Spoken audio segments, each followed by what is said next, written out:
Welcome in, gang. Coach. Super pumped to have you. So, we've got a bunch of stuff to talk about. Coach is actually a little bit nervous to get into it just because there's so much, and that means a lot of work for him. He's got to think stuff through, he's got to remember a bunch of stuff, but let's get straight into it. Now, if this is your first time watching, everything he's about to say is based off the belief the Detroit Lions, led by Tom Brady, will beat the Cleveland Browns, coached by Bill Belichick, in this year's Super Bowl. We've got a bunch more connections. Coach's been reading Jim Brown's biography. Let's start light with a recap of last week. We're not going to do a big one, right? Coach has been doing mostly good with the picks in football, as expected. It's all the other sports that has Coach sick. He's still mad about baseball and doesn't even want to think about it right now. But hopefully the Guardians will change their name to the Indians and Coach will be singing a different tune soon. And but as far as football, right, we're locked in, we're keyed in. Our tackle we signed or traded for, number 68, he looked really solid on the Cleveland Browns.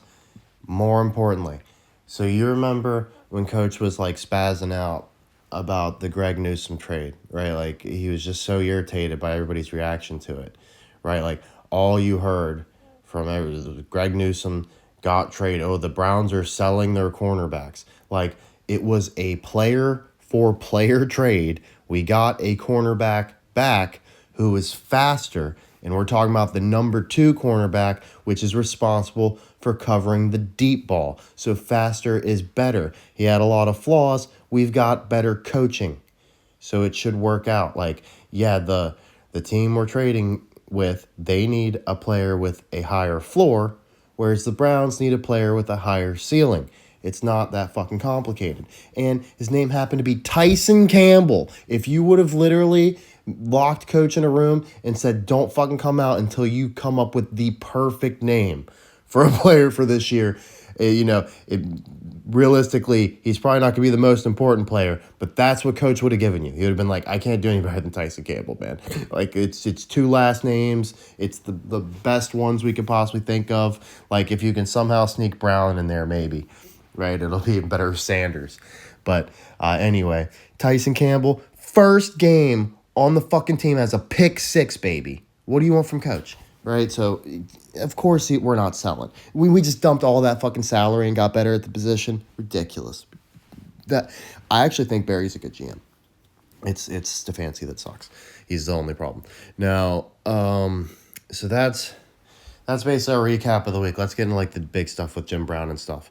Oh boy. Okay, so first, he supported Donald Trump in 2016. That's super interesting, right? So he's a Trump supporter. So we know Trump's going to be pulling for Cleveland. Trump is like always the heel in these situations, which Trump is the big curse nobody's talking about. I haven't looked back at like every single championship, but at least the big ones we've banked on, Eagles twice. You know, what else we got? Coach can't think real good, but like, any Detroit now, right? It hasn't cashed yet. Right, but we know Detroit's winning this year, right? He calls them a shithole, etc. Right? If Trump comes at you, right, you're gonna get yours. Like, if there's a reason if you're gonna snub the White House visit, if you did snub the White House visit, you're coming back. You know what I mean? All that sort of good stuff. So Trump's playing in big time to every single one of these sporting events. If you don't believe me, Coach hasn't read this book, but you can tell it's a good one. I gotta pick it up. But like the dark goals, when they talk about like tyrants and how they use their football teams and stuff, Coach thinks there's got to be a billion gems in there, and that's top of Coach's list to grab. Now, so Jim Brown is like, we've talked about all the different coaches, all the different players have been compared to Superman, and it's like a billion of them, right? We got Jimmy Johnson, we got Shaq, we got Cam Newton. Right, interestingly, Cam Newton and Shaq, they're still like pundits and talking heads, right? I'm sure Jimmy Johnson, if he's not paralyzed or quadriplegic, they'd put him in the booth.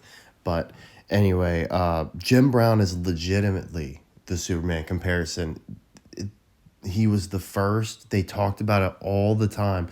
So Coach reading his biography, and like they mention it over and over and over again, but they don't bring up the irony that Superman is from Cleveland. Right, so you'd need Coach for that one. But Jim Brown is like the most legit Superman comparison ever. The dude averaged 15 yards per carry in high school. So just keep that in mind. He was over 60% of the Browns snaps. He averaged over 5 yards per carry his entire season, over 100 yards per game his entire season, his entire NFL career. So yeah, you can't fuck with Jim Brown. So like he's like the legit Superman. He went to Syracuse just like Ernie Davis, and then he played lacrosse. So coach is thinking Syracuse lacrosse, huh? What do you know? They win often. I wasn't expecting that part. They're the fourth most successful lacrosse team. They won it 100 years ago. In 1925, they won it 25 years ago in 2000.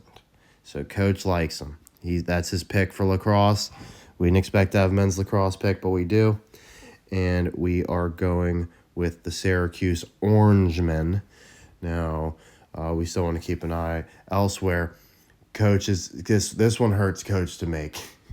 If you know Coach, he is a diehard lifetime Sixers fan. He hasn't really been a fan or even watched their games in a few years, right? Because he knew logically they're toast, right? And it's looked pretty good so far. But Coach has had a stinky feeling for a little while now. That man. Okay, what first tipped Coach off was they brought back the black jerseys for the Sixers. The legit 2000 and 2001, we're going to lose to the Lakers jerseys, right? So that had Coach thinking, I was like, well, we really think the Lakers are good for it. You know, Luka and LeBron in his 23rd season, blah, blah, blah. You got Bronny on the team. You know, it definitely seems like they're good for getting there. You know, they got a lot of teams they could dance with. The Knicks are nice. Obviously it's not going to be the Pacers. It's not going to be the Celtics. The Celtics are going to do better than people think, though. I think they win one playoff series. And let's see who else can of course when the Timberwolves eventually change conferences, we'll have a Lakers Timberwolves finals. There's no doubt in Coach's mind about that one, to get revenge for the Lakers relocation. But as far as like right here right now, so we said Knicks. Cavaliers. You could do LeBron versus Cleveland. That's the one that's like too obvious, right? Coach loves it, but like it just doesn't quite read. It's like it's just too much fucking Cleveland. Unless Cleveland's winning it, and honestly, now that the Guardians didn't do it, I'm saying no fucking way. No fucking way they're doing that dumb shit. So I actually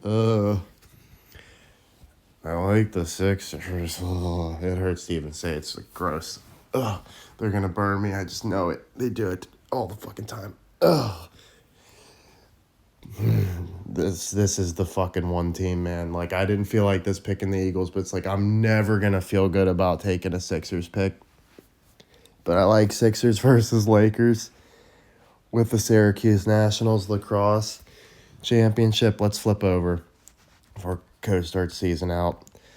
Okay, let's take a look here. So one thing, Shaq and Barkley are the best on the best program with Ernie Davis. It's so weird, right?